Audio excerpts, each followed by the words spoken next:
नमस्कार दोस्तों, स्वागत है आपका स्टडी आईक्यू में। आज हम लोग यूनाइटेड स्टेट्स और चाइना के बारे में डिस्कशन करने वाले हैं, लेकिन उससे पहले मैं अपने सारे व्यूअर्स से माफ़ी मांगना चाहता हूं क्योंकि मैं थोड़ा ट्रैवलिंग मोड में हूं, तो you will not get the normal videos that I used to send. ऐसे ही वीडियोस मिलेंगे आपको till next week, right, probably 5 to 6 days।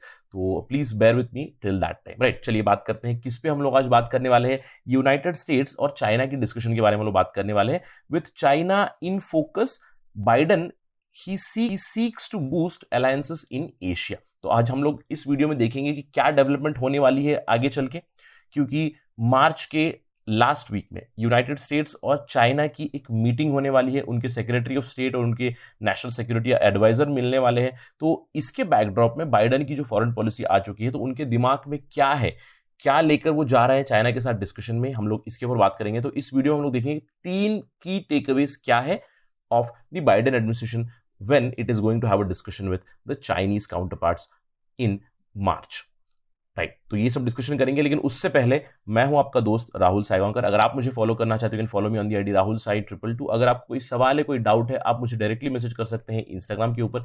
I do reply on weekends. इसके अलावा अगर आपको कोई डाउट है, कोई सवाल है, आप डायरेक्टली मुझे ईमेल भी कर सकते हैं ऑन दिस पर्टिकुलर आईडी। साथ ही साथ स्टडी आईक्यू आपके लिए खुशखबरी लाया है। We have a smart course for those who are preparing for UPSC civil services examination.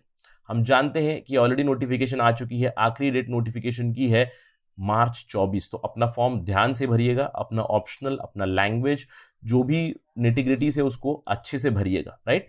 और अगर आप प्रीलिम्स की प्रिपरेशन कर रहे हैं तो हमारे पास we have a prelims test series जहां पे 40 टेस्ट इन्वॉल्व है। मेंस के लिए भी काफी कंटेंट है। जस्ट विजिट studyIQ.com या फिर डाउनलोड करें हमारा ऐप गूगल प्ले स्टोर से। और याद रखिए हमारे पास EMI फैसिलिटी भी अवेलेबल है। And do not forget to subscribe to Study IQ. चलिए पहले खबर के बारे में बात करते हैं। हम लोग ये क्यों डिस्कस कर रहे हैं।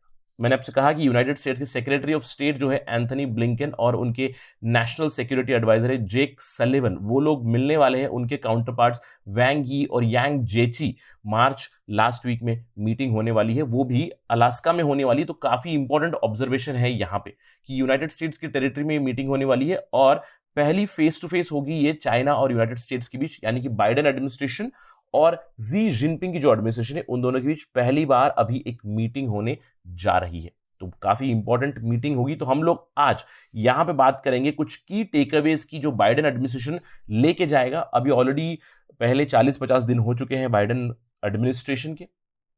इस दौरान हमें कुछ फॉरेन पॉलिसी की इंडिकेशन जरूर मिल चुके हैं उनकी तरफ से, तो हम लोग उससे कुछ की टेकअवेज निकालेंगे।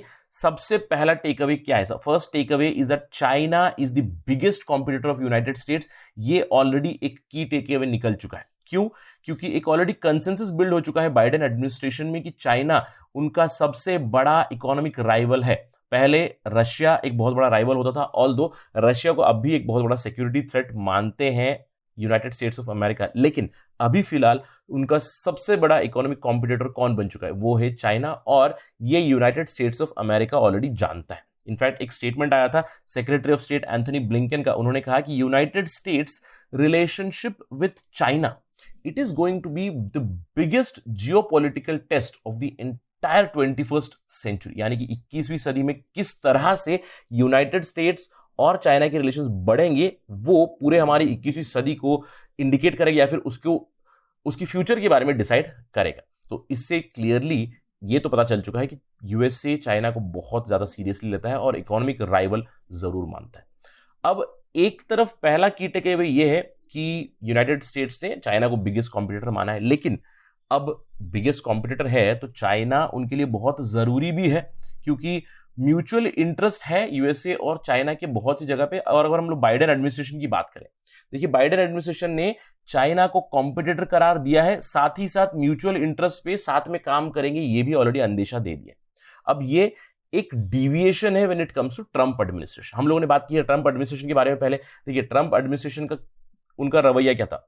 दे used to take head on, यानी कि चाइना के साथ डायरेक्टली कॉम्पिटिशन में लग गए थे। Trade war, sanctions, tariffs, counter tariffs बहुत ज्यादा चले थे यूएस और चाइना के बीच। लेकिन अभी बाइडेन एडमिनिस्ट्रेशन ऑल्दो चाइना को कॉम्पिटिटर मानता है, लेकिन चाइना को एक इंपॉर्टेंट मैं कह सकता हूं कि पार्टनर भी मानता है, जहां पे भी mutual interest, specially world level पे जो इश्यूज चलती है, जैसे कि क्लाइमेट चेंज में चाइना एक बहुत बड़ा पार्टनर हो सकता है, क्योंकि चाइना भी एक बहुत बड़ा एमिटर है, यूएस भी एक बहुत बड़ा एमिटर है। इसके अलावा कोविड-19 की जो पैंडेमिक चल रही है, महामारी, उसकी फाइट चल रही है, उसकी फाइट में चाइना काफी मदद कर सकता है। इनफैक्ट चाइना ने ऑलरेडी इंडिकेट भी कर दिया है यूनाइटेड स्टेट्स की नई एडमिनिस्ट्रेशन को कि हम कोविड-19 पैंडेमिक में आपके साथ काम करना चाहते हैं। इसके अलावा अफगानिस्तान जो रेजोल्यूशन है, जहां से अभी ये कहा जा रहा है कि यूनाइटेड स्टेट्स अपने सोल्जर्स वापस लेके आने वाला है, तो उसमें भी चाइना एक बहुत बड़ा रोल अदा करेगा। इनफैक्ट नॉट जस्ट चाइना, यहां पे पाकिस्तान, मैं कह सकता हूं चाइना, और बहुत हद तक इवन इंडिया की भी बातें हो रही कि इंडिया को भी एक रोल मिल सकता है in terms of Afghan resolution. अब इसके अलावा फाइनली जो रिवाइवल करने की बात कर रहे हैं न्यूक्लियर डील की, उसमें भी चाइना का एक बहुत बड़ा रोल रहेगा। क्यों? क्योंकि जो एग्रीमेंट हुई थी, या फिर जो JCPO हुआ था, joint comprehensive plan of action, वो हुआ था P5+1 नेशन और ईरान के बीच, राइट? तो यहां पे आप देख सकते हो P5 तो ऑलरेडी जो परमानेंट मेंबर्स है सिक्योरिटी काउंसिल के, उसमें चाइना भी है, और 1 it was Germany, right? But leave that apart, हम लोग बात कर रहे हैं यूनाइटेड स्टेट्स और चाइना की और ईरान की। यानी कि अगर वो न्यूक्लियर डील को रिवाइव करने की बातें कर रहे हैं, तो चाइना का योगदान भी उसमें बहुत ज्यादा जरूरी रहेगा, ये यूनाइटेड स्टेट्स जानता है। तो की टेक अवे क्या हुआ? नंबर 2 इस चाइना कॉम्पिटिटर है, लेकिन चाइना एक बहुत बड़ा पार्टनर भी बनेगा कुछ कुछ जगह पे जहां पे म्यूचुअल इंटरेस्ट है। तो हम लोग आगे चल के ये अंदेशा लगा सकते हैं कि there would be a competition between USA and China, but there would be some sort of cooperation in main areas, जो हम लोगों ने यहां पे बात की। अब इसके अलावा एक तीसरा की टेक अवे हमारे लिए बहुत जरूरी है इंडो पैसिफिक के बारे में। तीसरा की टेक अवे ये है कि बाइडेन एडमिनिस्ट्रेशन को भी इंडो पैसिफिक बहुत ज्यादा जरूरी है। सबको यह लग रहा था कि जो इंडो पैसिफिक का पैराडाइम डोनाल्ड ट्रंप ने डेवलप किया था, उससे थोड़ा सा डाइल्यूट कर सकते हैं जो बाइडेन, लेकिन ऐसा नहीं हुआ। अगर हम लोग बात करें यूएस प्रेसिडेंसी की, तो उनकी policy with respect to Indo Pacific कहीं ना कहीं कंटिन्यूएशन में है। पहले जब बराक ओबामा थे, उन्होंने एशिया पिवट की बात की थी, उसको बाद में उन्होंने रीनेम किया था एशियन रीबैलेंस को, यानी कि चाइना को काउंटर करने के लिए एशिया में वो अलायंसेस बनाएंगे, पार्टनरशिप बनाएंगे, और वही कंटिन्यू भी किया था डोनाल्ड ट्रंप ने at a more stronger level. Asia Pacific के पैराडाइम को हटाकर इंडो पैसिफिक के पैराडाइम को उन्होंने डेवलप किया।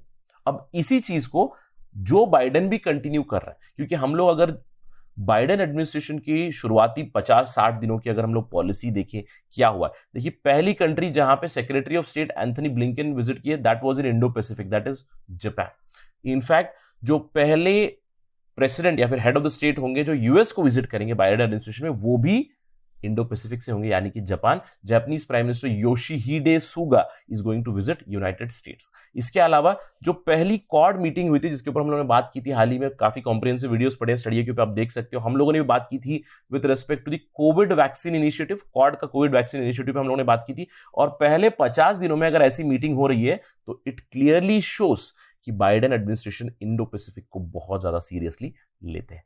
और इससे हम लोग एक फोरकास्ट जरूर लगा सकते हैं कि जो भी इंडो पैसिफिक में एंटी चाइना सेंटिमेंट है, हम ये कह सकते हैं कि अगर इंडो पैसिफिक की बात करें, जितने भी पार्टी से इंडो पैसिफिक में, अब देखिए इंडिया का उदाहरण ले लीजिए, आप जापान का उदाहरण ले लीजिए, आप ऑस्ट्रेलिया का उदाहरण ले लीजिए, या फिर आप छोटे मोटे साउथ ईस्ट एशियन नेशंस का भी उदाहरण ले लीजिए। चाइना के साथ प्रॉब्लम जरूर चल रही है, राइट? चाइना के साथ उनकी टेरिटोरियल या मैरिटाइम इश्यूज है, किसी ना किसी जगह पे उनके बीच में तनाव है। लेकिन आप जिस किसी कंट्री को भी उठाइए, उनका कहीं ना कहीं टॉप 3 पार्टनर्स में चाइना ट्रेड पार्टनर जरूर रहेगा। आप जापान को लीजिए, आप ऑस्ट्रेलिया को लीजिए, इंडिया को लीजिए, या फिर किसी भी साउथ ईस्ट एशियन नेशन को लीजिए, China is one of their biggest trade partner. अब ये ट्रेड पार्टनर होने के साथ साथ उनकी टेंशन भी चल रही। तो ये जो टेंशन एस्पेक्ट है, इस टेंशन एस्पेक्ट को बाइडेन एडमिनिस्ट्रेशन कहीं ना कहीं टैप करना चाहता है, एक स्ट्रॉन्ग अलायंस सिस्टम या फिर एक स्ट्रॉन्ग पार्टनरशिप सिस्टम बनाए वो एशिया में, ताकि जिससे वो जो उनका कॉम्पिटिटर है चाइना, उनको वो काउंटर कर सके। तो इन 3 की टेकअवे से आप जा रहे हैं यूनाइटेड स्टेट्स मीटिंग करने के लिए चाइना, यानी कि अलास्का में मीटिंग होने वाली, वहां पे दीज 3 की takeaways are going to be very very important. और उस मीटिंग को हम लोग कंटिन्यूसली कवर करते रहेंगे।